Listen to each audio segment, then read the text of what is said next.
Might sound a bit like your kids when I say this, but I'm not particularly good at housework or household chores. My generational cohort, the millennials, are in general slower to move out and find their own places.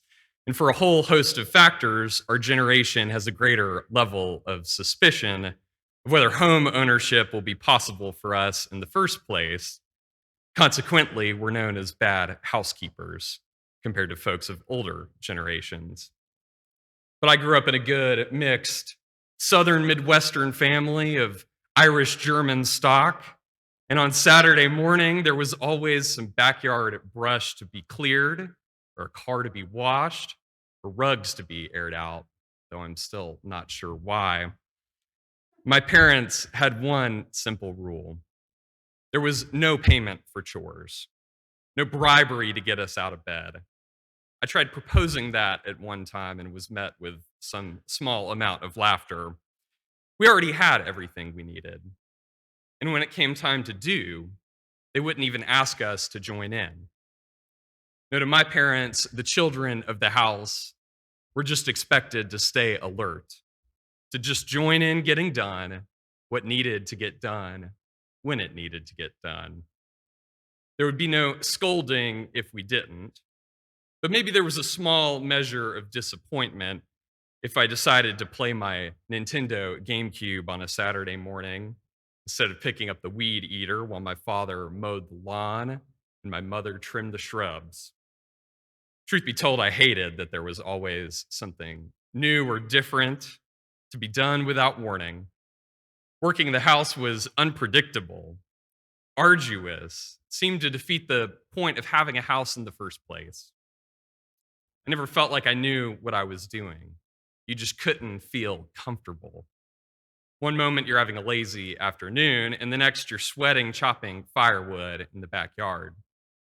My dad would say, "Stuart, there's just no way around it. You just have to learn by doing, by watching, and by being patient and figuring it out, often by failure." That's how I did it with my mother and father on the family farm. So just show up. So I admit they were a bit nervous, and I was a bit nervous when we drove out here last June to move into the church manse right next door.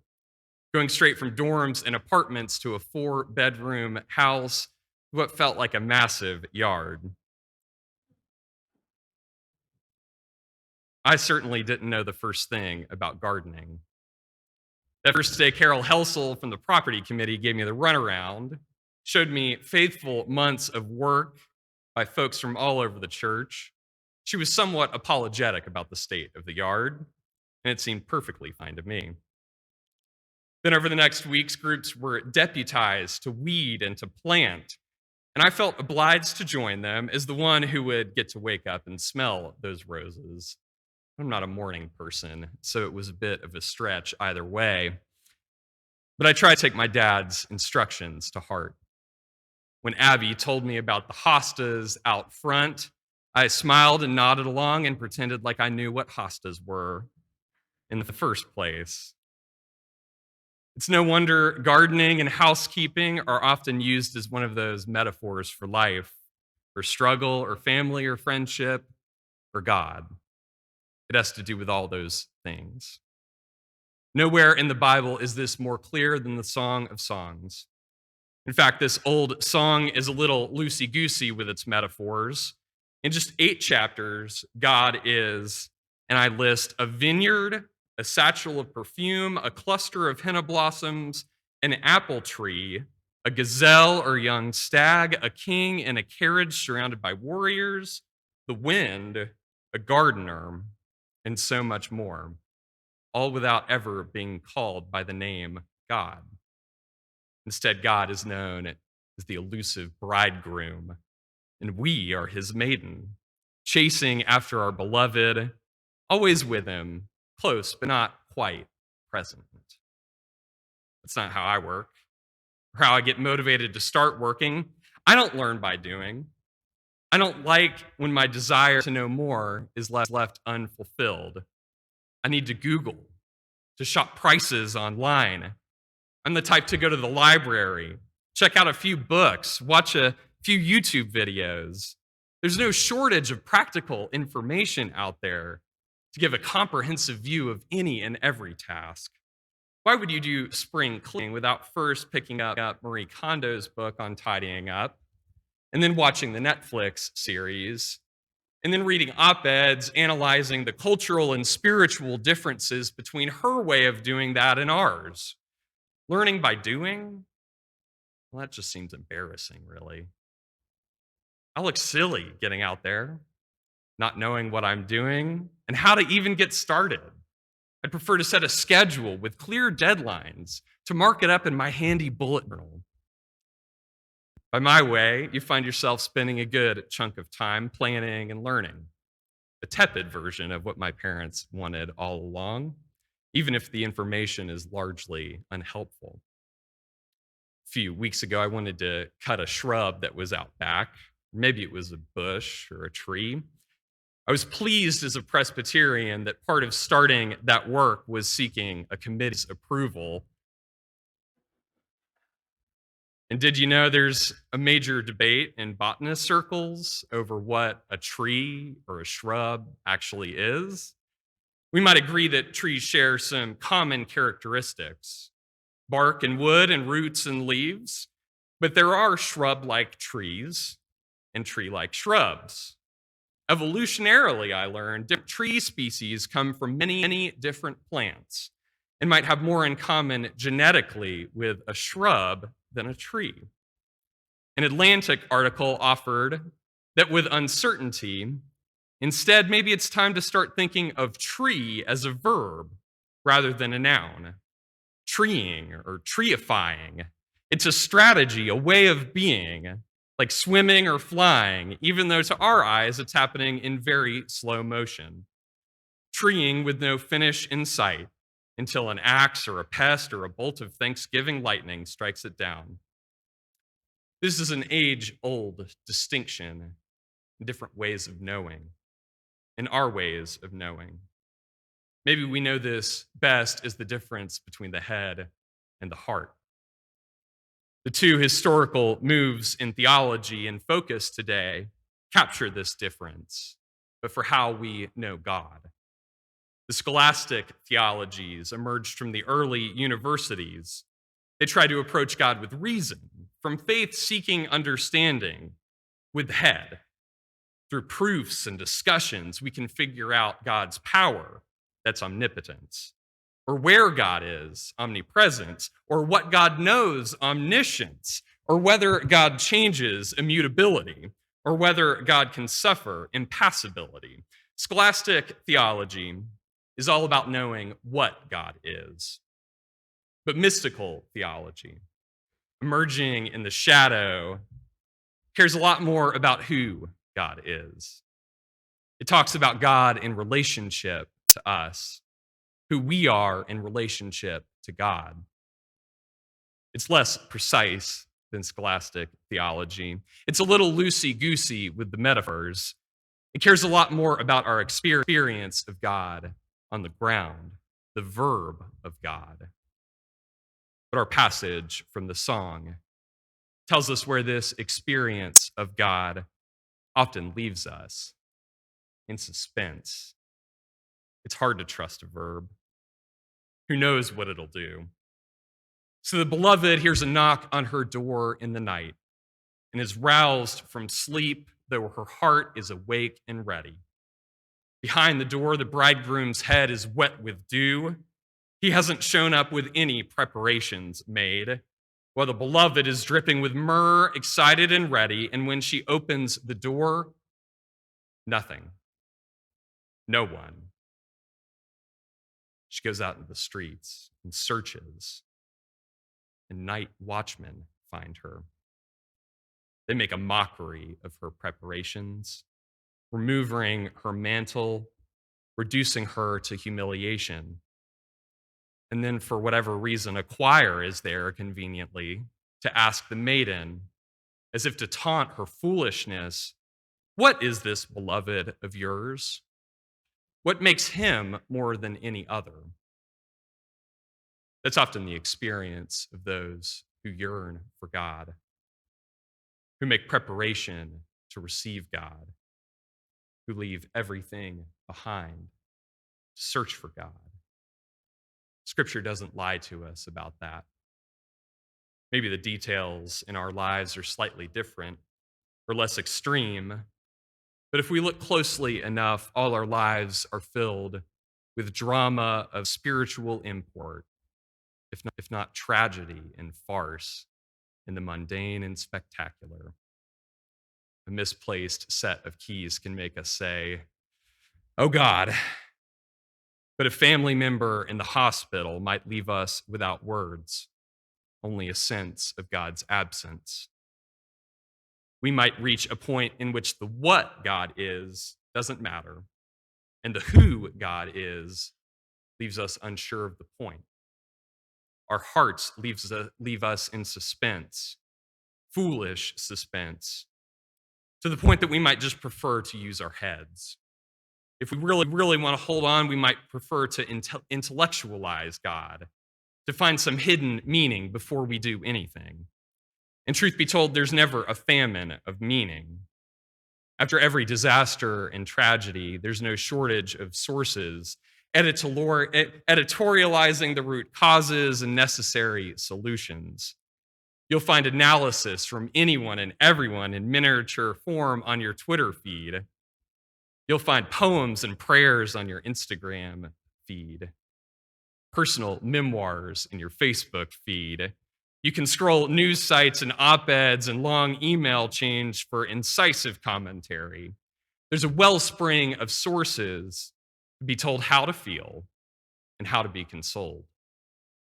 And still we're left in suspense.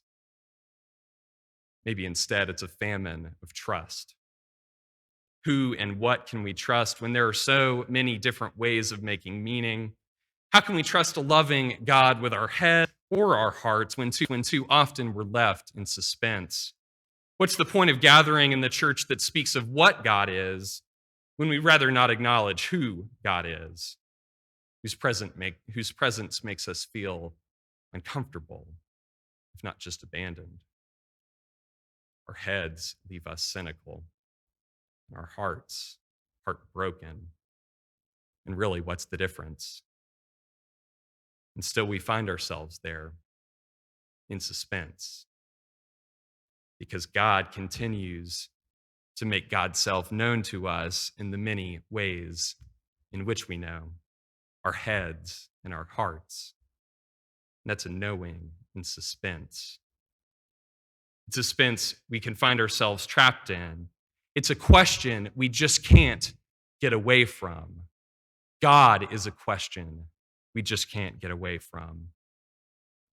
Once the Protestant Reformation came around after those scholastic and mystical theologies, they pulled from the best of both of those theologies. The great insight that the reformer John Calvin knew is that the fight of our life is looking at God's great mercy in our hearts and God's justice in our heads. We have to look at God's mercy and God's justice and somehow see the same God in each and in both, to see them one and the same, and both powerful to save, even in an unjust world, with a famine of mercy and justice and a famine of trust. An art cultural historian, Nicholas Fox Weber, describes a hierarchy he observes. He'd see people in art museums and they'd be distracted. They'd be scrolling on their phones, not engaging the art with any sense of emotional connection. But then he imagined he might see those same people in a department store buying clothing, sifting through pieces of fabric, and he imagined they'd be 100% engaged in how they'd use that clothing in their lives. If it's something they want, how it would look, and so on. His dream was that people in museums might engage with 100% of the passion they have when selecting objects that will be part of their lives. That, and I quote, people would feel entitled to a level of pleasure when they look at works of art, and they would realize the works of art are there to change their lives as they look at them. Common elements of art and design connect the department store and the art museum. The character, courage, trust is what brings them together. Trust lets us use both ways of knowing to see how God is changing our lives. Our reading from the letter to the Ephesians tells us that this is a suspense we must find ourselves in, because this is a suspense that is proper to God's very life. We might be able to begin to see who God is in these tattered fabrics. But when we tell these stories together in this church, we begin to know just who and what God is. We remind ourselves that God is a God who is perfectly merciful and just, with total power to save. That's when we begin to see that God is changing our lives, the life of creation. Paul reminds us God does not just make herself known to us in the ways we know. God is known through us, through our lives, through the many ways in which we are known, first fruits of a creation in suspense. We were once darkness, but now we are light in the Lord, so we can live our life as children of light. Maybe that's why Paul writes that we are to speak to each other with psalms, hymns, and spiritual songs, to sing and make music to the Lord in our hearts. Music has distinctions that are more fluid than that of visual art. You might distinguish the pieces of art that we can see and the crafted things that we can use, but music is distinguished by genre. Maybe that's because all of music is somewhat impractical by comparison. Maybe its practicality comes especially from how it works on our hearts. It evokes our experiences and it brings them into new light. Its impractical music is and fleeting, and it's also the stuff of the soul. Sound is not matter itself, but it's resonance, reverberating and transforming that matter. The sound we make here is the dinner bell of the heavenly feast. And that should give us courage. It should give us trust, even in suspense, to claim God as our own, to be entitled to the pleasure and great joy when we see what God is, and realize God is the one who is changing our lives, justice and mercy, one and the same, because this God will be known to us in all our ways of knowing, in our heads and in our hearts. This God will also be known through us to everyone else beyond this door by our lives. You might feel awkward in that suspense. We're children of God in God's house, and as children, we might feel awkward even lifting up our own experiences and knowing that we have a God who is in there somewhere. We don't know what divine housework we'll be asked to do or how long it will take until completion.